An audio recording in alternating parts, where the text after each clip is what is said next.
With nowhere to live, two orphaned sisters come across a blind millionaire who was abandoned by his own family. While caring for him, they discover a secret that changes their destinies forever. The smell of antiseptic and disinfectant hung in the air, blending with the bitter aroma of stale coffee and the lingering odor of illness.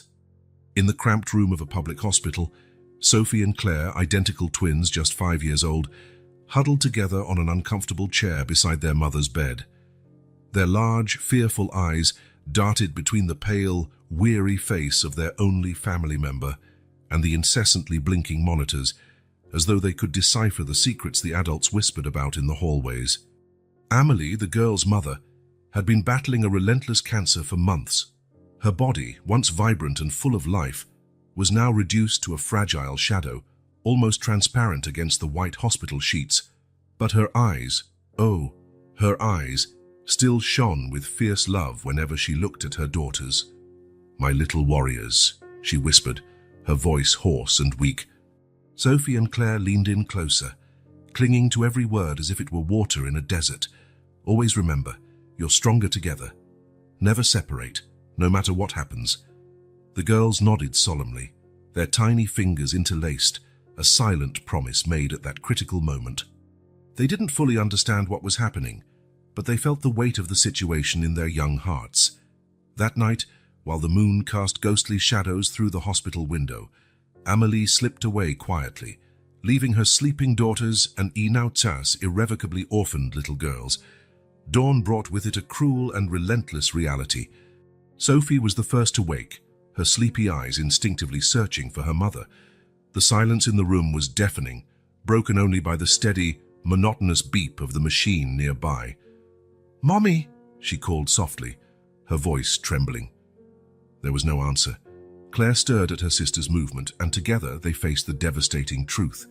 Silent tears rolled down their cheeks as they held each other, their small bodies shaking with suppressed sobs. The world around them burst into frantic motion.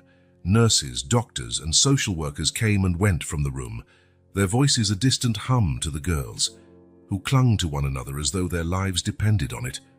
What will happen to them? No relatives at all. They'll have to enter the system. Fragments of conversations drifted around them, words they didn't fully understand, but that carried a terrible weight. Hours later, still reeling from the loss, Sophie and Claire found themselves in the back seat of an official car, their belongings reduced to 2 small backpacks. The social worker in the front seat spoke gently, comforting words that barely penetrated the bubble of grief that surrounded the twins. The orphanage loomed ahead of them, a grey, imposing building that seemed to swallow the sky. The girls instinctively shrank back, their fingers interlacing more tightly. "Welcome to your new home, girls," said the orphanage director, a tall, thin woman with a smile that didn't reach her eyes. "You'll stay here until we find a family to adopt you." The days dragged on, each one longer and lonelier than the last. Sophie and Claire became silent shadows in the orphanage's corridors, moving in unison, communicating with glances and gentle touches. The other children watched them curiously, but kept their distance, as though the twins' pain was contagious. At night, curled up in a single narrow bed, they whispered promises and dreams to each other. "We'll get out of here one day, Sophie," Claire murmured, her eyes shining in the darkness. "We'll find a new home, just the two of us." Sophie nodded, squeezing her sister's hand. Together, always together. But life in the orphanage was harsh and unforgiving. Meals were meager, staff were overworked and often indifferent. Day after day, the twins watched as older children grew bitter and hopeless, while the younger ones were taken away for visits with potential adoptive parents, often never to return. One night, after a particularly difficult day when they'd been separated during chores, Sophie and Claire made a pact. "We can't stay here, Claire," Sophie whispered, her large eyes filled with determination. "We have to find a better place." Claire hesitated for a moment, fear visible on her face. "But where would we go? We don't know anything outside this place." Sophie squeezed her sister's hand. "Remember what Mommy always said, we're stronger together. We can do this, Claire. We just have to be brave."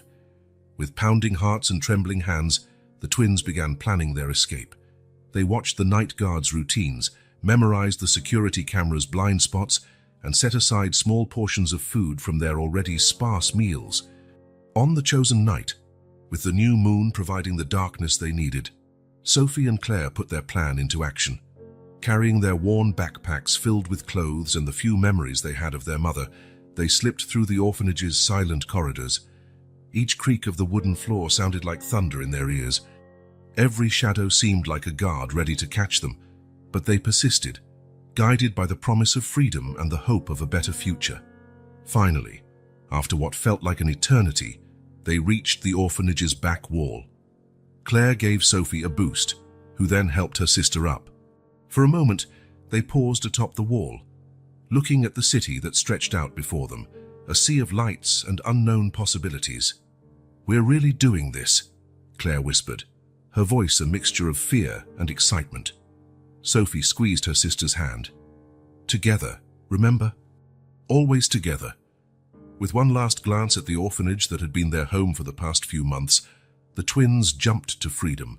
Their feet hit the cold asphalt, and they ran, hand in hand, hearts pounding in unison, into the unknown. The city streets were a maze of shadows and lights, filled with sounds and smells unfamiliar to the girls, who had spent their short lives first shielded by their mother's love, and then by the orphanage's cold walls. But Sophie and Claire pressed on, driven by a raw survival instinct and the love they shared. They found shelter that first night in an abandoned playground, curled up inside a slide, their small forms trembling not only with cold, but also with fear and excitement. Dawn found them exhausted, but determined. "What do we do now, Sophie?" Claire asked, her wide eyes scanning the unfamiliar urban landscape. Sophie, feeling the weight of the responsibility she had taken on by suggesting they flee, swallowed hard before answering. "We'll find a safe place, Claire, a place where we can stay together and be happy, like Mommy wanted." And so began Sophie and Claire's journey through the city streets. Two small figures, hand in hand, facing a vast and often cruel world, armed only with their courage, their love for each other, and the memory of their mother's smile. They had no idea their fate was about to intertwine with that of a man who, like them, had been abandoned by life, an encounter that would change the course of their lives forever. The first rays of sunlight had barely begun to illuminate the city's dark alleys when Sophie and Claire woke, their bodies aching after yet another night sleeping on the hard ground of an alley. It had been a week since they had fled the orphanage, and each day brought new challenges and fears for the 5-year-old twins. Sophie was the first to get up, rubbing her sleepy eyes as she watched the street come to life. Street vendors were setting up their stalls, and the first cars began to appear, bringing with them the noise of the city waking up. "Claire," she whispered, gently shaking her sister. "We have to move." Claire grumbled softly but soon got up, survival on the streets having already taught them both the importance of always being on the move. The girls gathered their few belongings, 2 worn backpacks containing some clothes and their precious memories of their mother, and left the alley, blending into the crowd that was beginning to form on the sidewalks. Claire's stomach growled audibly, reminding them they hadn't had anything substantial to eat in days. They survived on scraps found in trash cans behind restaurants and occasionally on the kindness of strangers who, touched by the sight of 2 such young children alone, offered them a sandwich or a piece of fruit. "Sophie, I'm hungry," Claire murmured, her large eyes filled with sadness and exhaustion. Sophie squeezed her sister's hand, trying to convey a confidence she didn't truly feel. "I know, Claire. Let's try to find something to eat. Remember what Mommy always said. As long as we're together, we can overcome anything." The twins walked through the busy streets, their eyes alert for any opportunity to get food or find a safe place to rest. Fear was a constant companion, fear of being caught and sent back to the orphanage, fear of malicious adults, fear of the unknown lurking around every corner. Passing a bakery, the aroma of fresh bread made the girls' stomachs growl even louder. They stopped, watching through the window display as customers left with bags full of bread and pastries. "What if—" Claire began, but Sophie shook her head firmly. "We can't steal, Claire. Mommy would be sad." Claire nodded, resigned. Even in their deepest need, their mother's lessons remained etched in their hearts. They kept walking, hope fading with each step. That was when they heard a clattering sound and a muffled cry coming from a nearby alley. The girls exchanged a quick glance before rushing to investigate. In the alley, they found a middle-aged man sprawled on the ground, desperately feeling around him. His eyes, though open, seemed unfocused, and a pair of dark glasses lay broken a few steps away. "Please, can someone help me?" the man called, his voice trembling with fear and frustration. Sophie and Claire hesitated for a moment, years of warnings about not talking to strangers echoing in their minds. But something about the man's vulnerability touched their compassionate hearts. "Sir," Sophie said softly, approaching cautiously. "Are you okay?" The man turned his head toward the voice, a mixture of relief and apprehension on his face. "Oh, thank God."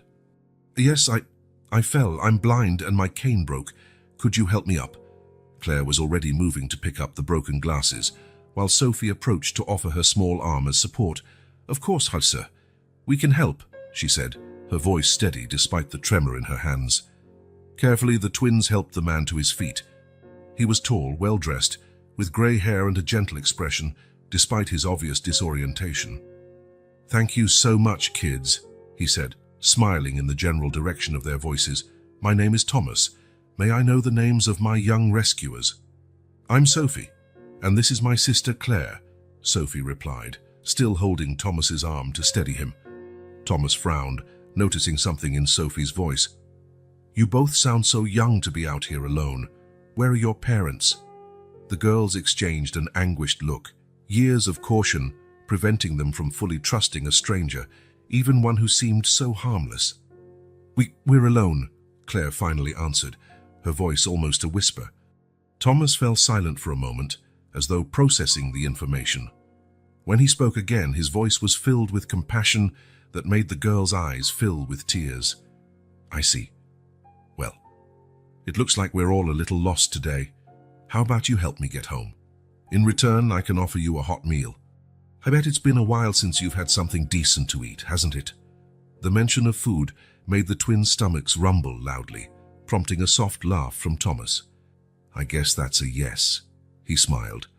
"Don't worry, I'm not going to hurt you. I just want to repay the kindness."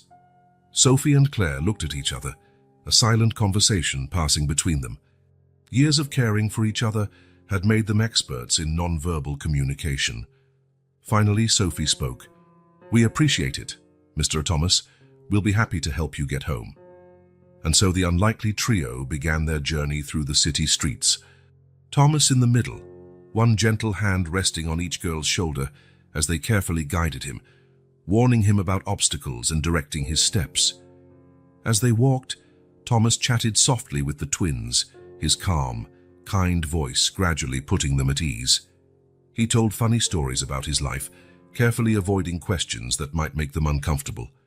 In turn, Sophie and Claire began to open up a bit, sharing small details about their likes and dislikes, while still keeping their tragic story to themselves.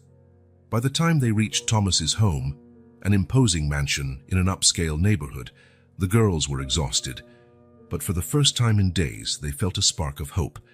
"Well, here we are," Thomas announced, a warm smile on his face. "How about we go inside and see what we can cook? I'm sure we can find something delicious in the kitchen." Sophie and Claire hesitated at the entrance, years of caution clashing with their hunger and desire for safety and comfort. "It's okay," Thomas assured them gently, sensing their hesitation. "You can leave any time you feel uncomfortable, but I would really like to thank you properly for your help." Finally, Sophie stepped forward, gently pulling Claire with her. "Thank you, Mr. Thomas. We'd be happy to accept your offer." As they entered the house, none of them could have imagined how that chance encounter would change their lives forever. For Thomas, two small lights had entered his world of darkness. For Sophie and Claire, a beacon of hope had emerged from the despair of their young lives. Fate, in its mysterious wisdom, had woven together the paths of these three lonely souls, laying the groundwork for a journey of healing, love and redemption that was only just beginning. 6 months earlier, Thomas Blackwell woke up in his king-size bed, stretching languidly under Egyptian silk sheets. As on every morning for the last 30 years, He expected the sunlight streaming through expensive drapes to fill his luxurious bedroom. But today something was wrong, very wrong. He blinked once, twice, 3 times. Nothing, only darkness. It must still be very early, he thought, trying to calm the rising panic in his chest. He fumbled on the nightstand for his watch and pressed the button to hear the time. 8:15 a.m., announced the robotic voice. Thomas's heart raced. It should already be light out. He got up abruptly, staggering toward the window. His hands trembled as he pulled the curtains aside, desperately hoping the light would flood his eyes. Nothing changed. The darkness persisted. No, no, no, he murmured, panic finally taking hold. This can't be happening. The next few hours passed in a blur of fear and confusion. Doctors were called, tests were done, diagnoses delivered in grave tones. The conclusion was as simple as it was devastating. Thomas had lost his sight overnight, the victim of a rare condition doctors referred to as sudden blindness. Sitting in his office, now plunged into eternal darkness, Thomas tried to process the news. At 50 years old, at the peak of his career as one of the most successful business tycoons in the country, his life had changed irrevocably in a matter of hours. The door opened, and he heard the familiar footsteps of his children, Anne and Paul. "Dad," Anne's tense voice reached him. "We heard the news." "How are you holding up?" Thomas turned toward the voice, his now useless eyes staring into emptiness. "How do you think I'm doing? I just lost my sight."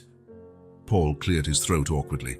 "Dad, we need to discuss the implications of this for the company, for everything." Thomas felt a pang of disappointment, not a word of comfort, only practical concerns. "What do you mean?" "Well," Anne began, hesitant, "obviously you can't keep running the company in this condition. Maybe it's time to consider transferring control."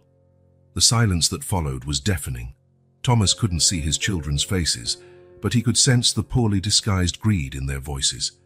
"Get out," he finally said, his voice low and dangerous. "Get out now." The following weeks were a nightmare for Thomas. Far from offering support, his children began pressuring him more and more to relinquish control of his company and assets. Their visits, once rare, became frequent and tense. A month after losing his sight, Thomas was seated in his office, trying to familiarize himself with a Braille reading system when he heard a heated argument in the hallway. "You can't do this." It was Martha's voice, his longtime housekeeper. "Mr. Blackwell needs you more than ever right now." "Stay out of this, Martha," Paul's cutting voice responded. "Our father is no longer fit to make decisions. We're doing what's best for everyone." The office door was flung open. Thomas raised his head, exhaustion etched on his face. "Dad," Anne spoke, her voice sickly sweet, "we've come to get you. We found a wonderful place where you'll receive all the care you need." Thomas felt his heart sink. "What are you talking about, Anne?" "An assisted living facility, Dad," Paul explained, impatient. "It's what's best for you. You'll have all the assistance you need there." Thomas sat in silence for a long moment, the reality of his children's betrayal finally settling in. When he spoke, his voice was filled with disappointment and anger. "You want to put me away so you can take everything, don't you?" "Dad, be reasonable," Anne pleaded, but Thomas could hear the falseness in her voice. "Get out of my house," he growled. "You are no longer my children." What followed was a heated argument, with Anne and Paul trying to convince and then force Thomas to come with them. In the midst of the chaos, Thomas managed to slip away, thundering orders at Martha to lock the doors and not let his children in again. Exhausted and heartbroken, Thomas locked himself in his room, his children's cruel words echoing in his mind. It was there, alone in the darkness, that he made a drastic decision. The next morning, before dawn, Thomas slipped out of his own house, taking only a cane and a small suitcase. He left a note for Martha, asking her not to look for him. Determined to prove to himself and the world that he could survive without his greedy children's help, he ventured into the city streets, a blind, lost millionaire. Meanwhile, thousands of miles away, George, Thomas's loyal butler, was enjoying the last days of his long-overdue vacation. Sitting in a London cafe, he was distractedly flipping through a newspaper when a headline caught his attention. Business magnate disappears after losing his sight. George's blood ran cold at the sight of Thomas's name and photo. Panicking, he immediately packed his bags and rushed to the airport, determined to return home and find out what had happened to his employer and friend. Days later, George arrived at the mansion to find it in a state of contained chaos. Martha, her eyes red from crying, told him about Thomas's sudden blindness, his children's greed, and his mysterious disappearance. "He just left," Martha sobbed. "He left a note saying not to look for him. Oh, George, what are we going to do?" George, feeling the weight of responsibility on his shoulders, placed a comforting hand on Martha's shoulder. "We're going to find him, Martha. No matter how long it takes, we'll bring Mr. Blackwell home." While George began his tireless search, Thomas roamed the city streets, lost not only in physical darkness, but in the darkness of his wounded soul. Little did he know that his destiny was about to intersect with that of two small orphans, an encounter that would forever change the course of all their lives. The sun was beginning to set as Thomas, Sophie, and Claire arrived at the abandoned building. Once impressive, the structure now stood like a decaying giant in a forgotten part of town. The broken windows resembled hollow eyes watching the street, and the peeling concrete silently told stories of past glories. "Is this where you live?" Thomas asked hesitantly, gripping the improvised cane the girls had found for him a bit tighter. Sophie and Claire exchanged apprehensive looks before Sophie answered, "Yes, Mr. Thomas. It's safe, and no one bothers us here." Thomas nodded slowly, a lump forming in his throat at the thought of two children so young considering an abandoned building home. Carefully, the twins guided Thomas through the rubble at the entrance, their small hands tightly holding his. The interior was cold and damp, the smell of mold and neglect hanging in the air. "Watch out for the broken step, Mr. Thomas," Claire cautioned, her voice echoing in the empty space. They slowly climbed to the third floor, where the girls had set up a small refuge. An old mattress occupied one corner, covered with a few tattered blankets. Cardboard boxes served as makeshift furniture, and a pile of books salvaged from nearby trash bins provided a surreal touch of normalcy. "Well, this is it," Sophie announced, a hint of pride in her voice. "It's not much, but—" "It's perfect," Thomas interrupted, his voice thick with emotion. He couldn't see the place, but he could feel the girls' effort and courage in every detail they described. In the days that followed, a strange but comforting routine settled among the unlikely trio. The girls, used to taking care of each other, found themselves also caring for Thomas. They guided him through the streets when they needed to search for food or supplies, always alert to possible dangers. Thomas, for his part, used his knowledge and experience to help the girls survive. He taught them how to identify safe places to ask for food, to avoid dangerous areas of the city, and shared stories and lessons that kept their minds engaged. One evening, while sharing a meager meal donated by a local charity, Claire timidly asked, "Mr. Thomas, did you have a family before you went blind?" The silence that followed was heavy, laden with unspoken emotions. Finally, Thomas replied in a low, sad voice, "Yes, Claire, I did. But sometimes the family you choose is more genuine than the one you're given by blood." Sophie and Claire instinctively moved closer to Thomas, offering the silent comfort of their presence. In that moment, all three felt that, despite their terrible circumstances, they had found something precious in each other. Days on the streets were harsh and unpredictable. Sometimes they managed to gather a few coins by doing small chores. Thomas would play guitar on a street corner while the girls sang, or they would help carry bags at a local market. Other times, they relied on the kindness of strangers or on restaurant leftovers. As winter approached, it brought with it new difficulties. The nights grew longer and colder, and the biting wind seeped through the broken windows of the abandoned building. Thomas began coughing, a deep, concerning sound that echoed through the night's silence. "We need more blankets," Sophie murmured one night, her teeth chattering as she huddled closer to Claire and Thomas for warmth. "And medicine for Mr. Thomas," Claire added, worry evident in her childish voice. Thomas tried to smile, but it turned into another cough. "Don't worry about me, girls. I've been through worse winters." But the twins were not fooled.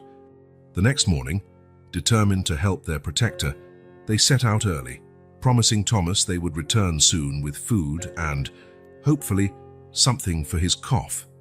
Hours dragged on, and Thomas became increasingly anxious. The streets were dangerous for two little girls alone, he knew that. As the sun began to set and the girls still hadn't returned, panic took hold of him. With great effort, Thomas stood, grabbed his cane, and for the first time since arriving there, ventured outside the building on his own. The darkness that enveloped him felt even heavier on these unfamiliar streets, but his fear for Sophie and Claire drove him onward. "Sophie, Claire," he called, his raspy voice echoing through deserted streets. People passed him by. Some glanced at him with pity, others simply ignored him. Meanwhile, not too far away, Sophie and Claire were racing back to the abandoned building, their arms loaded with bread donated by a sympathetic bakery and a small bottle of cough syrup they had obtained at a charity clinic.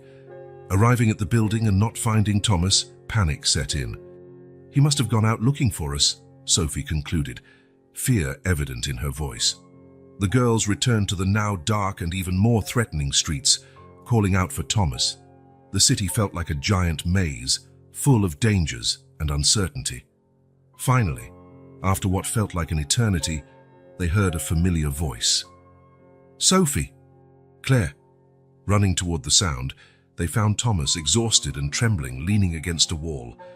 Relief shone on the girls' faces as they threw themselves into his arms. "Never do that again," Thomas murmured, holding them tight. "I was so worried." "We were worried about you," Claire replied, tears in her eyes. "We brought medicine for you." That night, back in their makeshift home, as Thomas took the cough syrup and the girls shared the bread, a silent resolution was made among them. No matter how hard it might be, they would face it together. They were a family now, not joined by blood, but by adversity and the love they had found in one another. Meanwhile, on the other side of the city, George continued his tireless search, unaware of how close he was to finding his long-lost friend. Days turned into weeks, and weeks into months. Winter arrived in full force, bringing relentless snowstorms and freezing temperatures. In the old abandoned building, Thomas, Sophie, and Claire fought not only to survive, but to build something resembling a home. Every morning, Thomas woke before the girls. Even though he couldn't see, he developed a routine, carefully navigating the space, checking the broken windows they had covered with pieces of cardboard and plastic, and trying to light a small makeshift stove to heat some water. "Good morning, Mr. Thomas." Sophie's sleepy voice was always the first to break the morning silence. "Good morning, my little one," Thomas replied with a smile, the affection evident in his voice. "Is Claire still asleep?" A loud yawn answered the question, followed by Claire's soft voice. "I'm awake, just still a bit sleepy." These quiet mornings became precious to the trio. While sharing whatever they had for breakfast, sometimes just a piece of stale bread or some bruised fruit, they discussed their plans for the day. It was during one of these mornings that Thomas had an idea. "Girls," he began hesitantly, "did you go to school before all this happened?" Sophie and Claire exchanged glances. "A little bit," Sophie answered. "But it's been a while." Thomas nodded, a determined expression on his face. "Well, we can't let your brilliant minds go to waste, can we? How about we have our own school here?" The twins' eyes lit up at the suggestion. "You'd be our teacher?" Claire asked, excited. "Well, I'll do my best," Thomas chuckled. "I might not be able to see, but I still have plenty of knowledge to share." And so began the Academy of the Abandoned Building, as Claire affectionately called it. Every morning, after breakfast, Thomas would sit with the girls and teach them whatever he could. Math lessons were taught using pebbles and sticks as counting aids. History came to life through Thomas's fascinating stories. For science, they took small outings to the nearby park, where Thomas taught them about plants and animals, guided by the girls' detailed descriptions. "Look at this," Thomas would say, holding a leaf Claire had placed in his hand. "You can feel the veins, can't you? They're like the veins in our bodies, carrying nutrients throughout the plant." Sophie and Claire listened intently, soaking up every word. Their hunger for knowledge seemed insatiable, and Thomas delighted in feeding it. Reading lessons were particularly special. Thomas couldn't read to them, but he encouraged the girls to read aloud from the books they had found.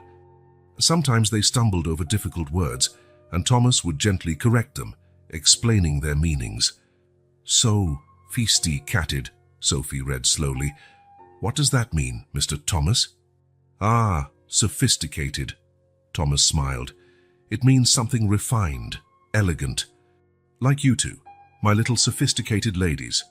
The girls giggled, delighted at the idea of being sophisticated in the midst of their life on the streets. As the days went by, the bond between them grew stronger. Thomas, once a hardened businessman, found himself melting under the unconditional love of the girls. Sophie and Claire, in turn, thrived under Thomas's care and guidance. One night, as they huddled together to keep warm, Claire timidly asked, "Mr. Thomas, do you think we'll ever have a real house one day?" Thomas fell silent for a moment, his heart heavy. He knew he could easily provide a house for them. His fortune was still there, after all. But the fear of being found by his greedy children, the fear of losing Sophie and Claire to the system, paralyzed him. "One day, my dear," he finally replied, his voice gentle. "One day we'll have a home, I promise." Sensing the emotion in Thomas's voice, Sophie changed the subject. "Mr. Thomas, can you tell us more about the stars? They're so bright tonight." Thomas smiled, grateful for the distraction. "Ah, the stars. Did you know that ancient sailors used them to navigate? They would look to the sky and—" While Thomas spoke, painting pictures of constellations and distant galaxies with his words, Sophie and Claire snuggled closer to him. In that moment, despite the cold and the hunger and the daily hardships, they felt safe and loved. Winter raged outside, merciless, but inside that abandoned building, an unlikely family had formed. Bound by adversity, strengthened by love and sustained by hope, Thomas, Sophie, and Claire faced each day together, creating memories and forging bonds that no storm could break. As spring approached, bringing the promise of warmer days and new possibilities, the trio knew that whatever the future held, they would face it together. For they had found something precious in each other. Spring had arrived, carrying an air of renewal and hope. The first rays of morning sunlight crept through the boarded-up windows of the abandoned building, illuminating the small space that Thomas, Sophie, and Claire now called home. Thomas woke to the sound of birds singing, a sound he hadn't heard in months. He sat up slowly, his aching bones protesting another night on the hard floor. Beside him, he could hear the soft breathing of the girls, still asleep. While waiting for them to wake, Thomas reflected on the past months. Winter had been brutal, testing them in every possible way. There had been days when the hunger was so intense it hurt, nights so cold he feared they wouldn't see morning. But they had survived, together.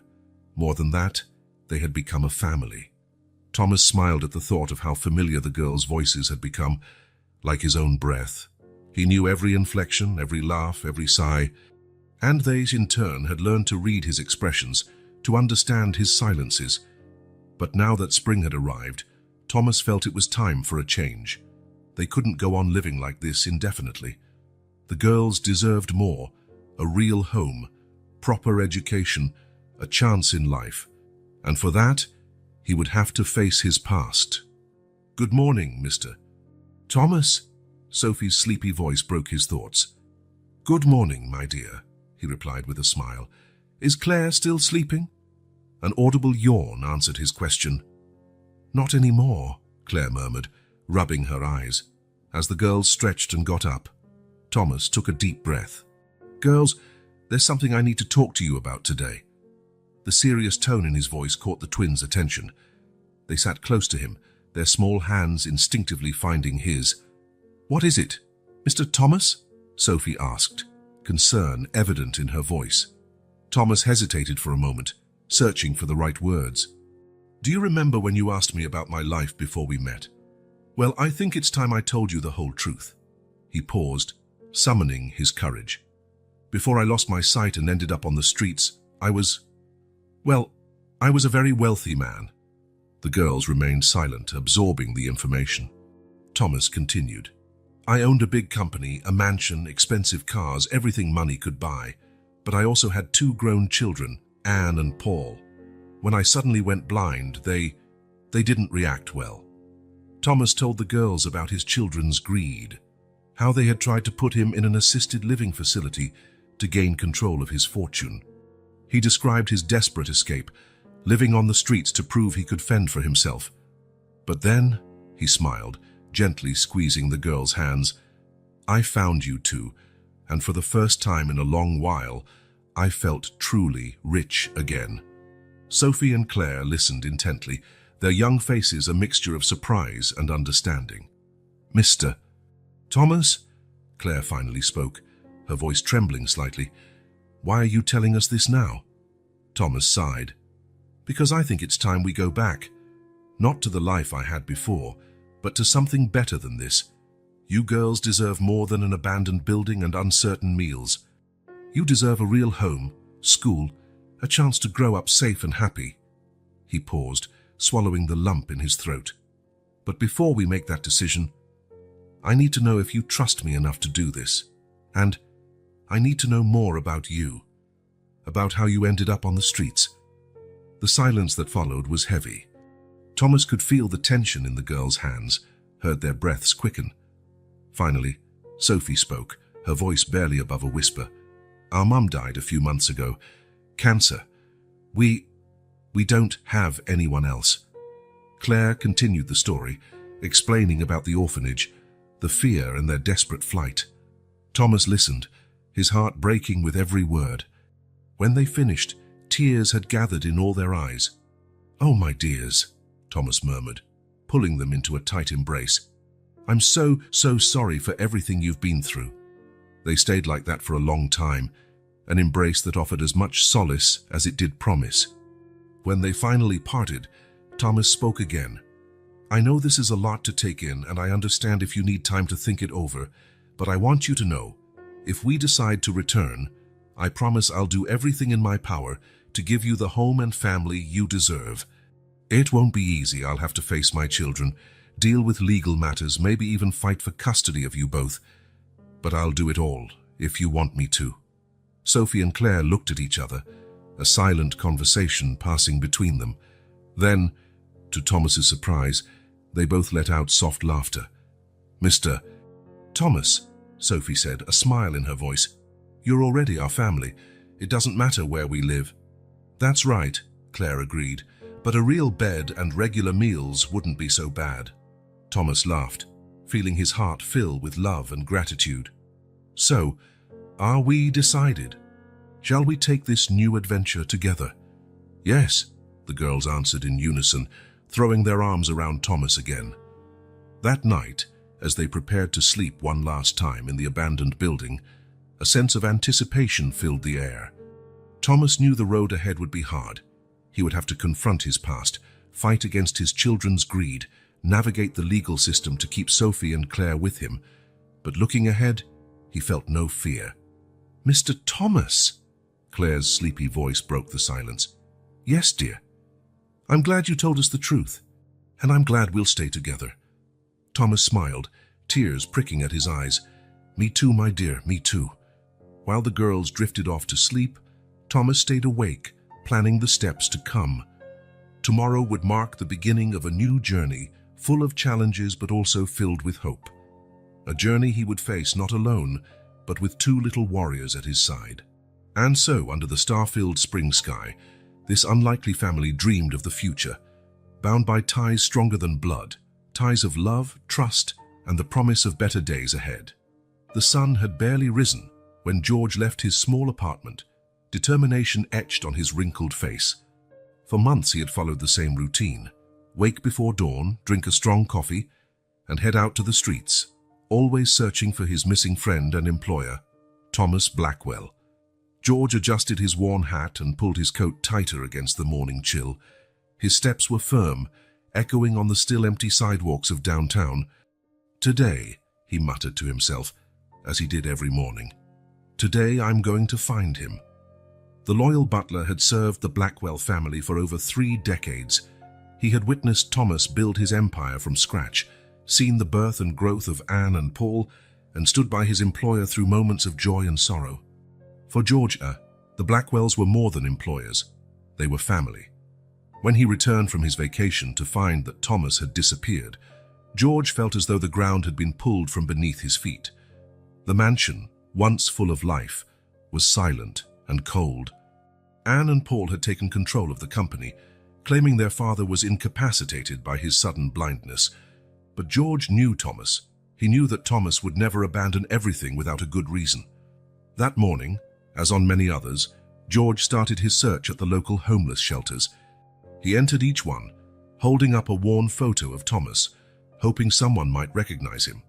"I'm sorry, sir," said a volunteer at one shelter. "I haven't seen anyone like him around here." George thanked the volunteer politely and moved on. His next stop was the local hospital.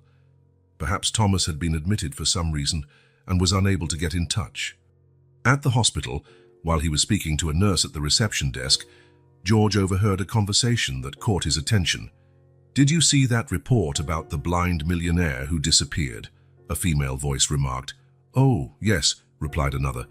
"They say his kids are desperate to find him." George turned discreetly, straining his ears. "Desperate to get their hands on his fortune?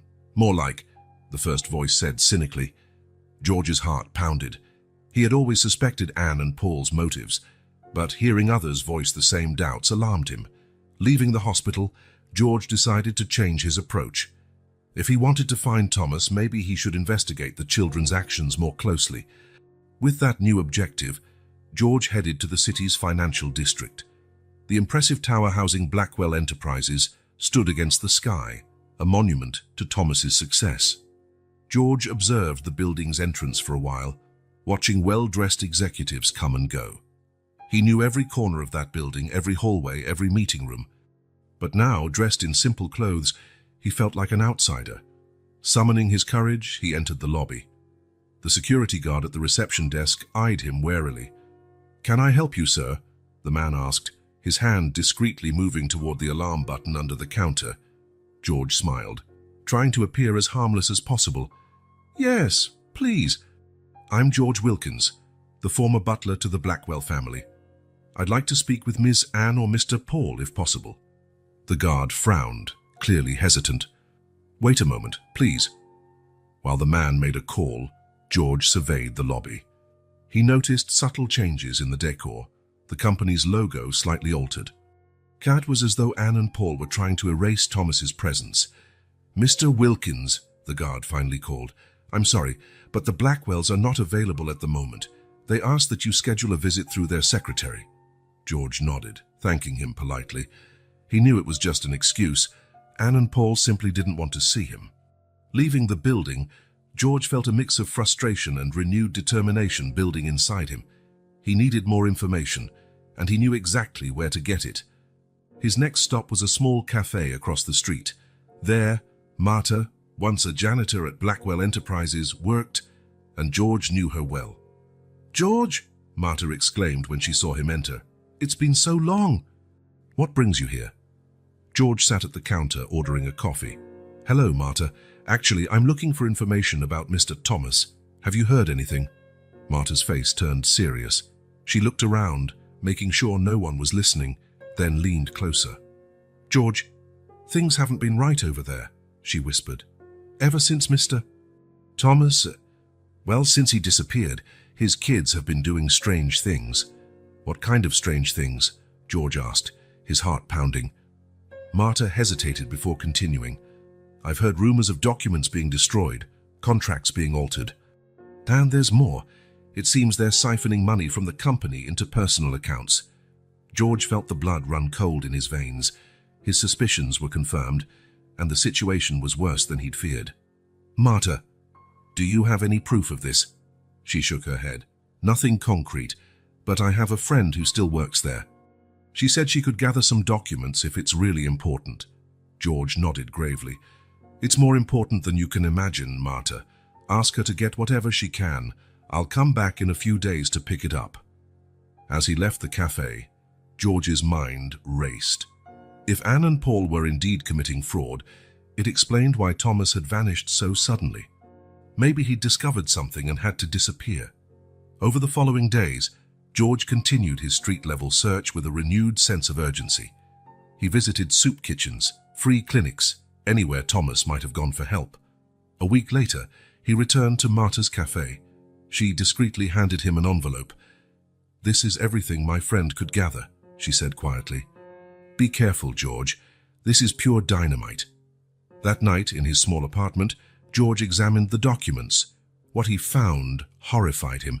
There was clear evidence of embezzlement, fraudulent contracts, and even attempts to alter Thomas's will. "Oh, Thomas," George murmured, tears in his eyes. "What have your own children done?" Now he fully understood why Thomas had disappeared, but this made his mission even more crucial. He had to find Thomas before it was too late, before Anne and Paul destroyed everything their father had built. With renewed determination, George stored the documents in a safe place. Tomorrow, he would resume his search with redoubled effort. Somewhere in this vast city, Thomas was waiting to be found, and George would not rest until he brought him back safely. As he prepared for bed, George looked out over the city lights. "I'm coming, old friend," he whispered into the night. "Just hold on a little longer." With these thoughts, George fell asleep, dreaming of the day he would finally find Thomas, and together they would confront the wrongs that had been done. The battle was just beginning, but George was ready to fight to the end. The morning sun had barely begun to bathe the city's rooftops in gold when George left his apartment. Determination once again etched on his lined face. Today was the day. He felt it in his bones, an inexplicable certainty that pulsed in his chest. Following a tip from a street vendor who claimed to have seen a blind man accompanied by two small girls, George headed to a rundown neighborhood on the outskirts of the city. The streets were quiet, with only a few homeless people awakening from makeshift shelters. George walked slowly, eyes scanning every movement, every shadow. His heart pounded with a mix of hope and anxiety. What if the tip was false? What if Thomas didn't want to be found? Then he heard it, a familiar voice, deep and kind, floating through the cool morning air. George froze, straining his ears to determine where it was coming from. "Very good, Sophie. Now, Claire, it's your turn. What is the capital of France?" "Paris," a little girl replied cheerfully. Tears sprang to George's eyes. It was unmistakably Thomas. Following the sound of their voices, he approached an abandoned building. He hesitated a moment before stepping inside, his heart hammering in his chest. On the third floor, he found a slightly open door. Taking a deep breath, George pushed it gently. The scene that greeted him stole his breath away. Thomas was sitting on the floor, two small girls at his side. Despite his disheveled appearance and worn clothes, there was a glow about him that George hadn't seen in years. "Thomas," George called softly, his voice trembling with emotion. Time seemed to freeze. Thomas jerked his head toward the voice, his expression a mixture of shock and disbelief. "George," he whispered, as if afraid this was a hallucination. "Is it really you?" The girls looked from Thomas to George, confusion and fear evident in their young faces. George stepped forward, tears now streaming freely down his face. "Yes, my old friend. It's me. I finally found you." Thomas rose unsteadily, his hands outstretched. George rushed to him, pulling him into a tight embrace. They stayed like that for a long moment, silent sobs shaking their bodies. "I've been looking for you for so long," George murmured, his voice choked with emotion. "I thought I'd lost you forever." Thomas pulled back slightly, a shaky smile on his lips. "Oh, George, my loyal George, I should have known you wouldn't give up." The girls, still wary, approached. Sophie, the braver one, gently tugged on Thomas's sleeve. "Mr. Thomas?" she asked tentatively. "Who is he?" Thomas turned toward the girls, extending a hand to them. "Sophie, Claire, this is George. He's my oldest and dearest friend." George looked at the girls, noticing their thin faces and shabby clothes. His heart clenched at the thought of what they must have endured. "Hello, girls," he said softly, kneeling to their level. "It's a pleasure to meet you." Claire, the more timid, half hid behind Thomas, but Sophie took a small step forward. "Did you come to take Mr. Thomas away?" she asked, a trace of fear in her voice. George glanced at Thomas, unsure of how to respond. Thomas, sensing the tension, gave a gentle smile. "Girls," he began, "remember when I told you about my life before we met? George was part of that life. He's like family to me." The girls relaxed a bit at this explanation. George, perceiving the dynamic between them, felt a surge of admiration for Thomas. Even in the direst circumstances, his friend had found a way to form connections, to create a family. "Thomas," George said, his voice serious, "we have a lot to discuss. About Anne, Paul, the company." Thomas nodded solemnly. "I suspected. But first, George, we need to take care of these girls. They're orphans, and I promised them a home." George looked again at Sophie and Claire, seeing the mixture of hope and fear in their young eyes. In that moment, he understood why Thomas had chosen to remain on the streets rather than return. "Well," George said, a smile spreading across his face, "it seems we have a lot of work ahead of us, don't we?"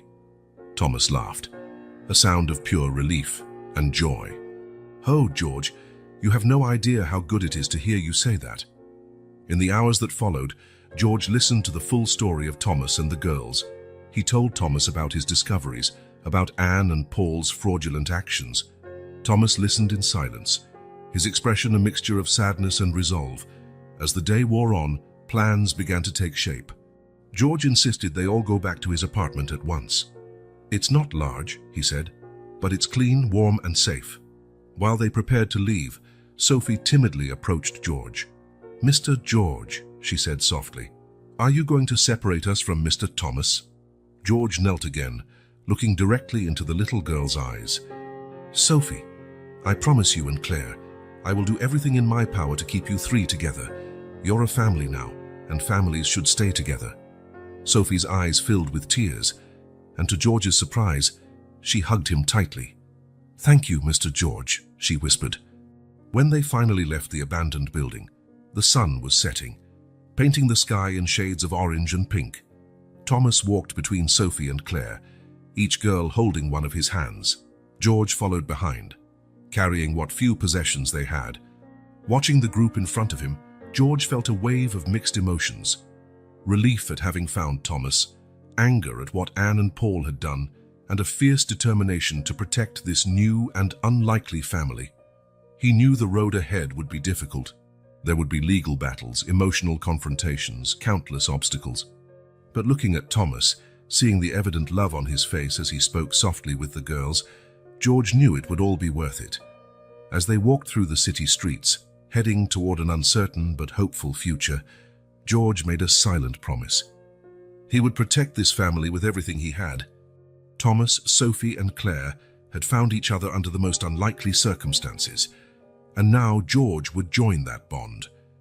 Their reunion was not just the end of a long search, but the beginning of a new journey, a journey of healing, justice, and above all, love. And together, they would face whatever storms lay ahead. George's modest apartment had never seemed so full of life. Thomas was seated on a threadbare sofa, with Sophie and Claire snuggled close on either side.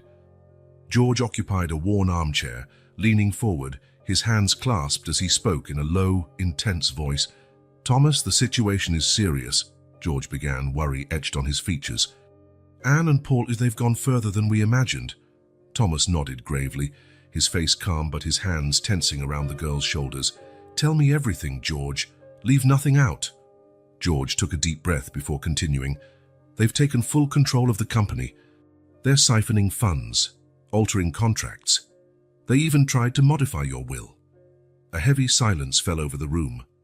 Sophie and Claire looked from George to Thomas, their eyes wide at the palpable tension. "Mr. Thomas," Claire asked timidly, "are you okay?"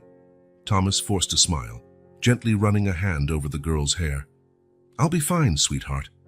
We're going to fix this," George went on, detailing the evidence he'd gathered, the suspicions of employees and the rumors circulating in the corridors of the company. With each revelation, Thomas's face grew darker. "What about the mansion?"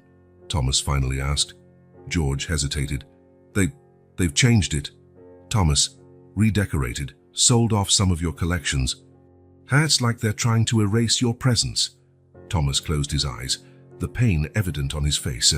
Sophie, sensing his distress, squeezed his hand. "We can help, Mr. Thomas," she said with determination. "You taught us so much. Maybe we can use that now." Thomas smiled, genuinely touched by the offer. "Thank you, Sophie. You both helped me more than you know, just by being here." George observed the interaction with a mix of admiration and concern. It was clear how deeply Thomas cared for the girls and how they, in turn, relied on him. But it was equally clear that the path ahead would be fraught with challenges. "Thomas," George said softly, "we need to plan our next steps carefully. Anne and Paul won't give up the control they've gained so easily." Thomas nodded, his expression once again determined. "You're right, George. But before we face my children, we need to ensure Sophie and Claire's safety." The next few hours were spent drafting a meticulous plan. George suggested contacting a trustworthy lawyer to begin the legal proceedings necessary for Thomas to obtain custody of the girls. "It'll be a tough battle," George warned. "You're legally blind and you've been missing for months. They might question your ability to care for the girls. Then we'll prove to them I'm more than capable," Thomas responded firmly. "Sophie, Claire, would you be willing to speak to a judge about our life together?" The girls exchanged glances and then nodded vigorously. "We'll do anything to stay with you," Claire declared in a small but resolute voice. The next step was planning their return to the mansion. George had maintained contact with a few loyal staff members who would keep him informed of Anne and Paul's movements. "We need to catch them by surprise," George explained. "If they find out you're back, Thomas, they might hide evidence, or worse." Thomas agreed. "You're right. We need to be cautious but also quick. Every day that passes is another day they can do irreparable damage to the company and the legacy I built." While the adults talked strategy, Sophie and Claire listened intently, occasionally offering surprisingly insightful suggestions. Thomas couldn't help but feel proud of how much the girls had grown and matured over the past few months. "What about the press?" Sophie suddenly asked. "Won't they report on it when Mr. Thomas comes back?" George and Thomas were momentarily stunned by her astute question. "She's right," George said, impressed. "We need to control the narrative, or Anne and Paul could try to spin the story in their favor." They decided to make a controlled announcement to the press, revealing Thomas's return and introducing Sophie and Claire as his wards. Not only would it give them control of the narrative, but it would also put public pressure on Anne and Paul. As the night wore on, the details of the plan solidified.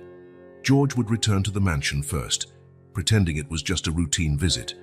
He'd assess the situation and give Thomas and the girls the green light to come. "Remember," Thomas told the girls, "when we get there, things might get confusing and scary. But I promise you, no matter what happens, we'll face it together." Sophie and Claire threw their arms around Thomas, their small forms trembling with a mixture of fear and excitement. George watched the scene with a lump in his throat. "Thomas," he said quietly, "you know this won't be easy. Anne and Paul, they're your children. Are you prepared for what might happen?" Thomas was silent for a moment, his face a storm of conflicting emotions. "They'll always be my children, George," he finally said, "but I can't ignore what they've done." And now, he gently hugged Sophie and Claire. "I have a new family to protect." The hours that followed were spent finalizing details. George made discreet calls, preparing the ground for Thomas's return. Thomas spent time with the girls, emotionally preparing them for what was to come. When they finally went to bed, the apartment fell into a silence charged with anticipation. Thomas lay awake, his mind replaying every detail of the plan. Beside him, Sophie and Claire slept peacefully, their soft breathing a constant reminder of what was at stake. In the darkness of the room, Thomas made a silent vow. No matter what happened, he would protect these girls. They had become his beacons of hope in a dark world, and he would do whatever it took to ensure their future. As sleep finally overtook him, Thomas allowed himself a moment of optimism. Tomorrow would mark the start of a new chapter, a chapter of redemption, justice, and above all, family. With George at his side and Sophie and Claire in his heart, he was ready to face whatever challenges lay ahead. The return to Blackwell Mansion was about to begin, and with it, a battle that would change their lives forever. The sun had barely risen when a taxi pulled up quietly at the imposing gates of Blackwell Mansion. George, impeccably dressed in his old butler's uniform, was the first to step out. With a discreet nod to the driver, He helped Thomas out of the vehicle, followed by Sophie and Claire. Thomas, now clean-shaven and wearing a well-tailored suit, seemed to have reclaimed some of his old bearing. Even blind, he carried himself with a dignity that made the girls gaze at him with renewed admiration. "Are we ready?" George asked softly, his hand on Thomas's shoulder. Thomas took a deep breath, nodding. "As ready as I'll ever be." Sophie and Claire, dressed in simple but clean clothes, held each other's hands, their eyes wide at the sight of the mansion towering before them. "It's so big," Claire whispered, her voice a mixture of awe and apprehension. George gave the girls a kind smile. "Don't worry, you'll get used to it soon enough." With resolute steps, George led the group to the front door. He paused momentarily before using his old key, which he'd never had the heart to return. The click of the lock echoed in the morning silence like a gunshot. As they entered the foyer, they were greeted by the familiar scent of polished furniture and fresh flowers. Thomas inhaled deeply, memories flooding his mind. "Some things never change," he murmured. The sound of hurried footsteps from the corridor alerted the group. Anne, wearing a silk robe, was the first to appear, her face a mask of shock at the sight of the father she believed she had lost. "Dad?" she gasped, rooted to the spot. Before Thomas could reply, Paul emerged behind his sister, his eyes widening at the scene before him. "What's going on here?" he demanded, his voice alternating between surprise and irritation. Thomas took a step forward, his expression serious but composed. "Anne, Paul, I believe we have a lot to talk about." The silence that followed was deafening. Anne and Paul glanced at each other, then at their father, who they'd believed incapacitated, at George Boy, who seemed to have stepped out of the past, and at the two unfamiliar girls clinging to Thomas's hands. Anne finally broke the silence, her voice trembling. "Dad, we thought you had disappeared, died, perhaps." Thomas finished, his voice carrying a dangerous calm. "I imagine that might have been convenient for you." Paul moved forward defensively. "Now hold on a minute. We looked for you. We did everything we could." "Did you really, Paul?" George interjected, his usually gentle voice now sharp as a blade. "Including siphoning funds from the company and trying to alter your father's will?" Paul's face went visibly pale, while Anne raised a hand to her mouth to stifle a gasp. Thomas, sensing the growing tension, gently squeezed Sophie and Claire's shoulders. "Girls, why don't you go with George?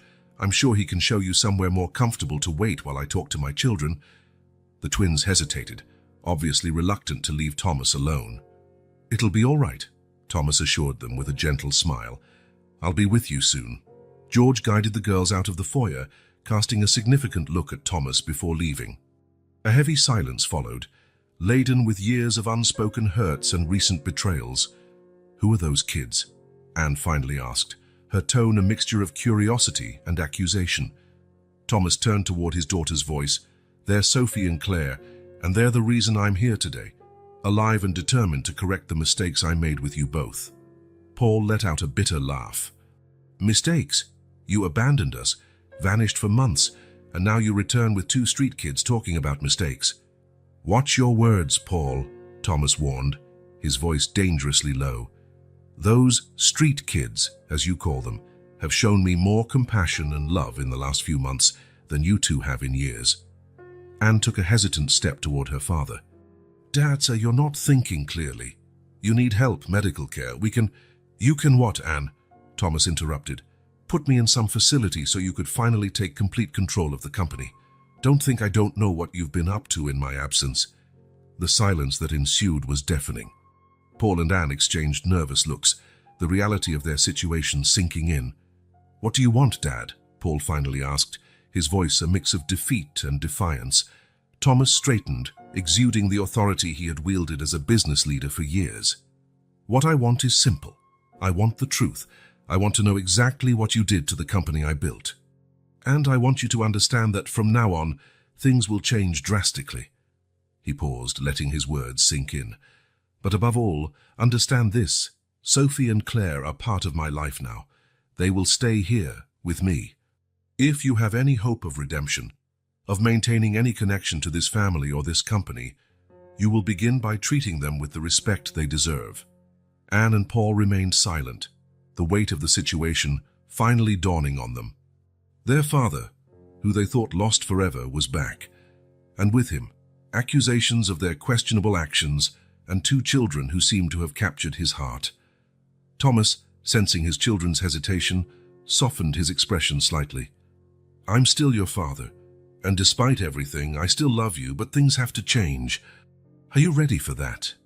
The silence that followed was filled with unspoken emotions and the promise of future confrontations. Blackwell Mansion, once a symbol of success and familial unity, had now become the stage for an impending battle. A battle for redemption, truth, and above all, the real meaning of family. Thomas's office, once a sanctuary of power and business decisions, now carried a tense atmosphere of secrets about to be exposed. Thomas sat behind his old desk, his posture upright, belying the inner turmoil he felt. Anne and Paul, visibly uncomfortable, occupied the chairs before him, while George stood by the door, a silent but watchful presence. "Well," Thomas began, his voice calm yet firm, "I think it's time to lay all our cards on the table. Anne, Paul, I want to hear from you exactly what happened after I lost my sight." Anne spoke first, her voice trembling. "Dad, you have to understand. When you suddenly went blind, we panicked.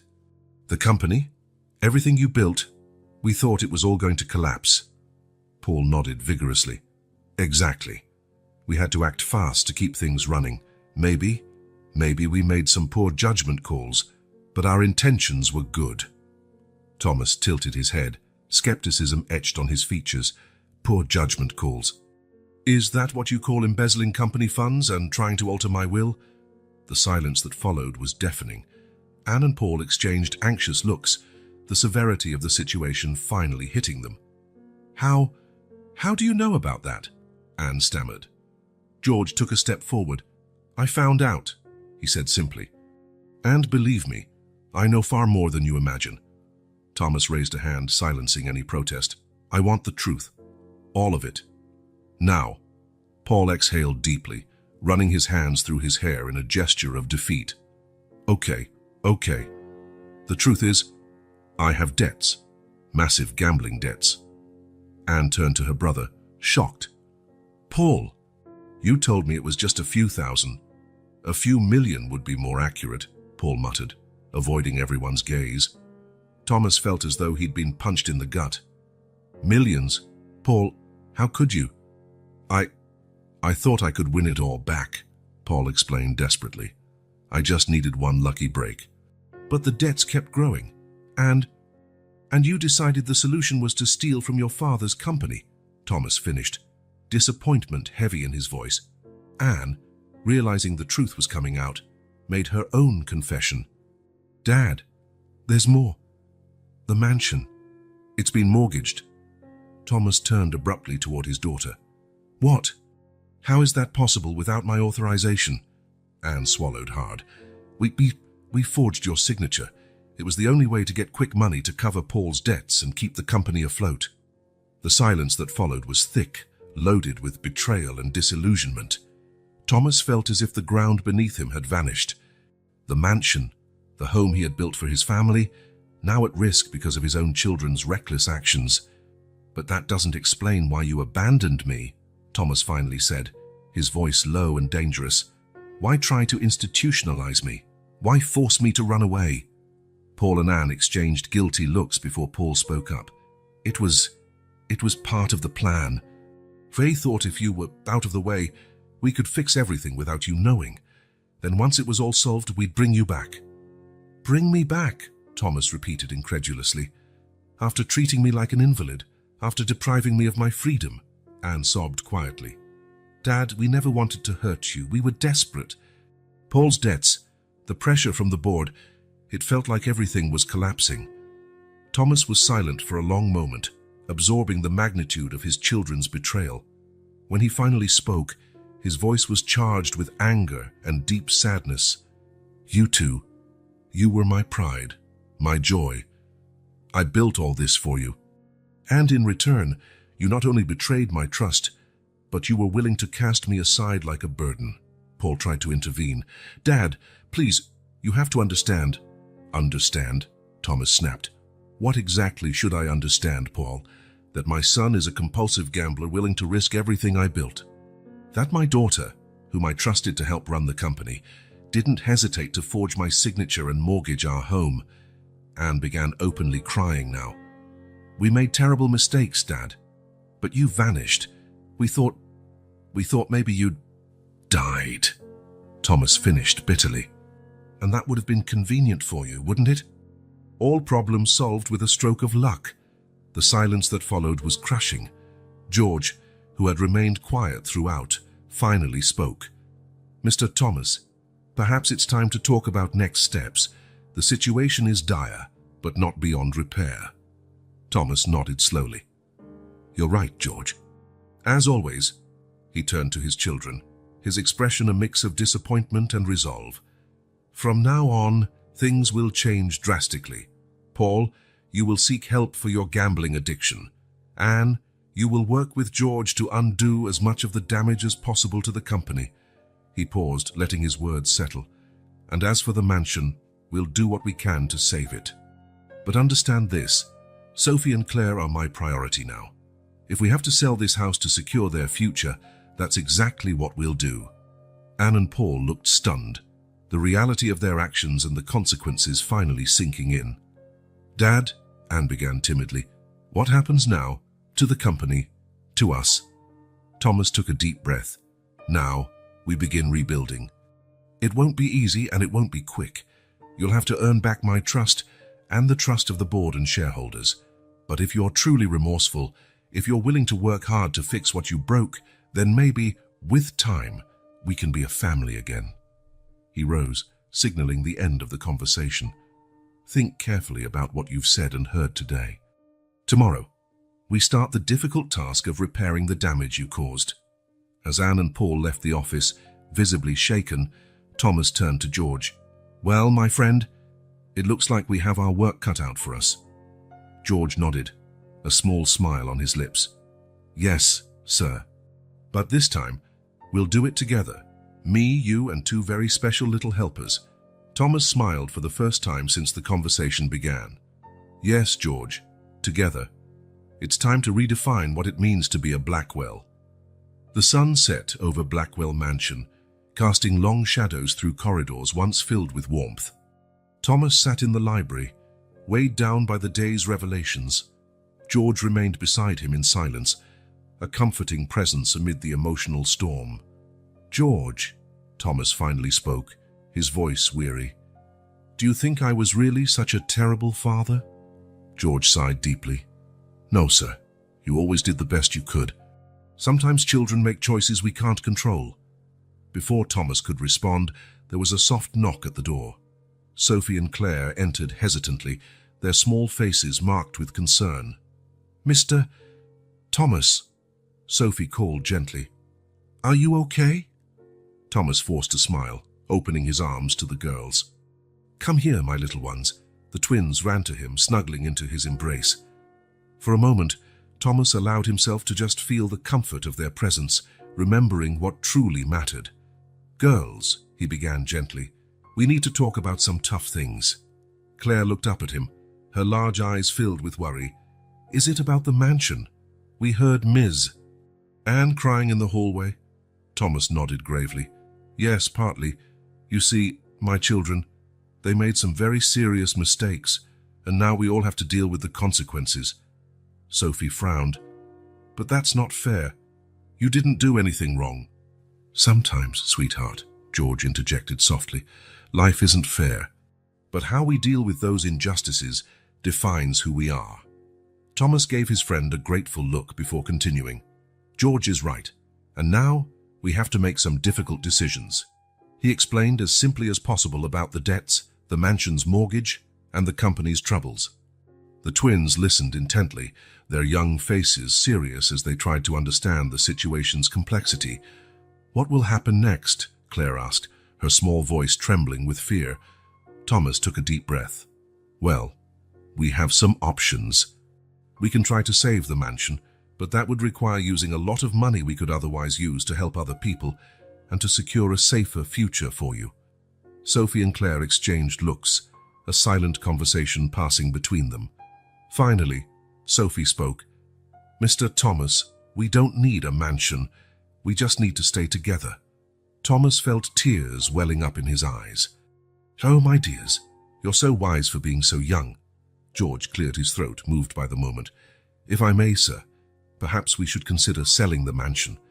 With the money, we could buy a smaller, cozier home and use the rest to stabilize the company and start that charity project you've always dreamed of."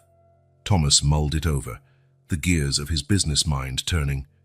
"You might be right, George. It could be a fresh start for all of us." He turned to the girls. "What do you think? Would you be willing to start a new life in a different home?" Claire gave a timid smile. "As long as we're all together, anywhere can be home." Sophie nodded vigorously. "And we can help other kids like us. That would be wonderful." Thomas felt a surge of pride and love for these two young souls who had entered his life so unexpectedly. "Then it's decided. We'll sell the mansion and start over." He stood, his posture firmer than it had been all day. "George, please call Anne and Paul. We have a lot to discuss and plan." As George left to fetch Thomas's children, Sophie and Claire stayed beside him, offering their silent support. Minutes later, Anne and Paul entered the library, their faces etched with anxiety and guilt. "Dad," Anne began hesitantly, Thomas raised a hand, silencing her. "Listen carefully, both of you. I've made some decisions. The mansion will be sold." Paul gasped.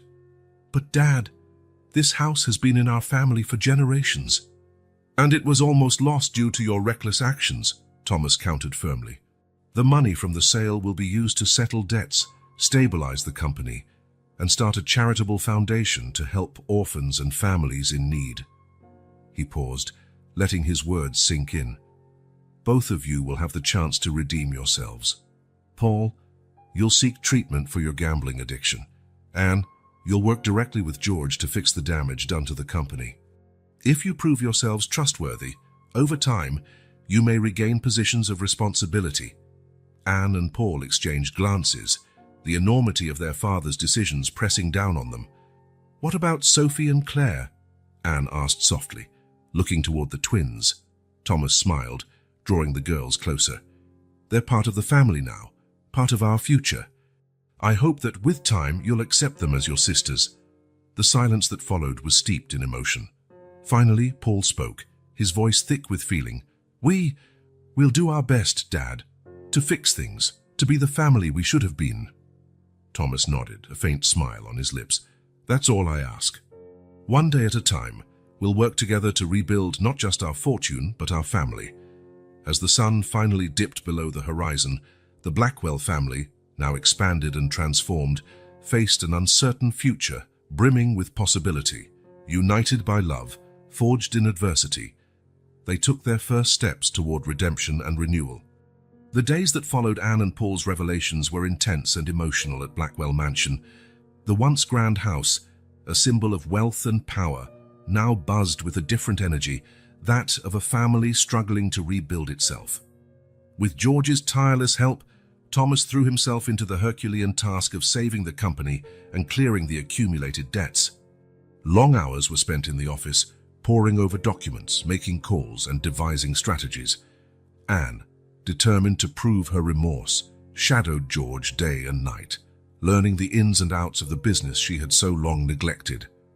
Her dedication was evident, and she was often the first to arrive and the last to leave the office.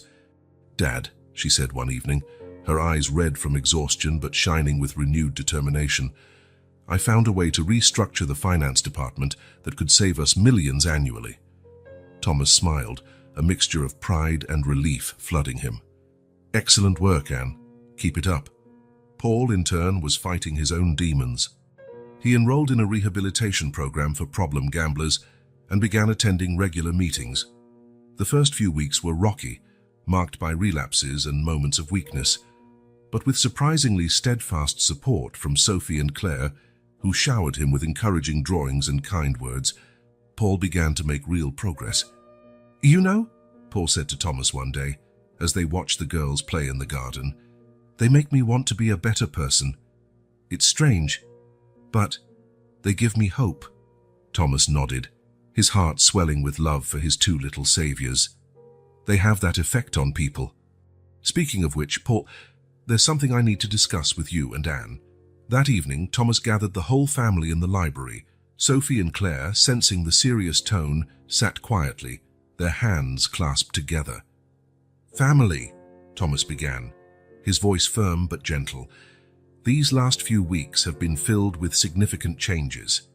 We've confronted our mistakes and weaknesses, and we've worked together toward a better future." He paused, his expression softening as he looked at Sophie and Claire. And in the midst of it all, two very special people brought light into our lives at a time of great darkness. The girls smiled shyly, and Anne and Paul exchanged glances of understanding. "That's why," Thomas continued, "I've made an important decision. I'm going to officially adopt Sophie and Claire." A momentary hush fell over the room, followed by exclamations of surprise and joy. The girls leaped from their seats, throwing themselves into Thomas's arms with tears of happiness. "Really?" Sophie sobbed. "We'll be a real family." Thomas held them tight, his own voice quavering with emotion. "You've always been my family from the moment we met. Now it will be official in the eyes of the law and the world." Anne was the first to approach, her eyes shining with unshed tears. "Welcome to the family, officially, little sisters," she said, opening her arms for a hug, which the girls eagerly accepted. Paul, visibly moved, joined the group hug. "I think I've always wanted to be a big brother," he joked, his voice thick with emotion. George watched with teary eyes until Thomas extended his hand, pulling him into the collective embrace. "You're part of this family too, my friend," Thomas said warmly. In the days that followed, news of the pending adoption brought new energy to the mansion and the company's recovery efforts. Anne worked even harder, determined to ensure a stable future for her new sisters. Paula, inspired by the faith Thomas had in him, doubled down on his rehabilitation. The sale of the mansion, once a painful blow, was now viewed with optimism. With George's help, Thomas began searching for a smaller, cozier home that could become the new dwelling place for their expanded family. "How about this one?" George suggested one day, showing a photo of a charming country house on the outskirts of the city. "It's big enough for everyone, has a large garden for the girls to play in, and it's close to an excellent school." Thomas smiled, imagining the sound of the girls' laughter echoing through the corridors of the new house. "It seems perfect, George. Let's take a look." As the family made plans for the future, they bonded even more. Evenings were now filled with family dinners, where everyone shared the day's events. Anne and Paul, once so self-centered, discovered the joy of guiding their new sisters. The road to redemption was long and sometimes difficult. There were days of frustration, moments of doubt, and unexpected hurdles, but with every challenge they overcame, every small victory they celebrated together, their family ties grew stronger. Thomas, observing his family gathered together one night, felt a deep gratitude. The tragedy that had nearly destroyed everything he'd built had instead sparked something far more precious, a truly united family, forged not just by blood, but by love, forgiveness, and hope for the future. The path to redemption was far from over, but the Blackwells were determined to walk it together, one step at a time, with Sophie and Claire lighting the way forward. The sun rose over Blackwell Mansion, its golden rays illuminating the estate that months ago had come perilously close to being lost. The garden, once neglected, now bloomed with new life, mirroring the transformation that had taken place inside the house and in the hearts of its inhabitants.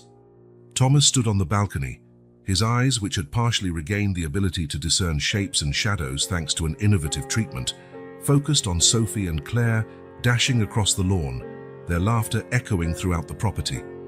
"It still feels like a miracle," George said, joining Thomas on the balcony. Thomas nodded, overwhelmed. "Not just getting some of my sight back, George, but seeing our family reborn, that's the real miracle. The last few months had been an emotional roller coaster. Saving the mansion and the company at times felt like an impossible fight. But Thomas's determination, combined with Anne and Paul's tireless efforts and the unwavering support of George, Sophie, and Claire, proved to be an unstoppable force. Anne appeared, carrying a stack of documents. "Dad!" she called out, a triumphant smile on her face. "I just got confirmation. The last of the debts has been paid off. The company is officially out of danger." Thomas embraced his daughter, pride surging through him. "Excellent job, Anne. We couldn't have done this without you." Paul came out next, looking healthier and more relaxed than he had in years. "I've got good news too. The rehab center offered me a position as a volunteer counselor. They want me to share my experiences with others struggling with addiction." "That's wonderful, Paul," Thomas said, placing a hand on his son's shoulder. "I'm very proud of you." The girls, noticing the family gathering on the balcony, ran over to join them. "What's going on?" Sophie asked, eyes gleaming with curiosity. Thomas knelt to their level. "Well, my dears, we have some wonderful news. But first, I have a surprise for you." He gestured to George, who disappeared into the house and returned moments later with an official-looking envelope. Thomas opened it carefully, his heart pounding with excitement. "Sophie, Claire," he began, his voice quivering slightly, "these are the final adoption documents.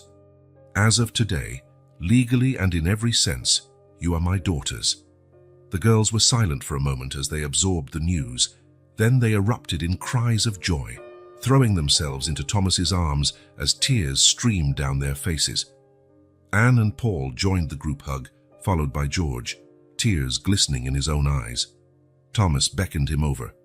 "You're part of this family too, my friend," he said, voice thick with emotion. When they finally pulled apart, everyone smiling through their tears, Thomas cleared his throat, regaining his composure. "Now, we have one more thing to celebrate. With the company stable and our finances restored, I've decided to establish a foundation." He paused, gazing at Sophie and Claire with affection.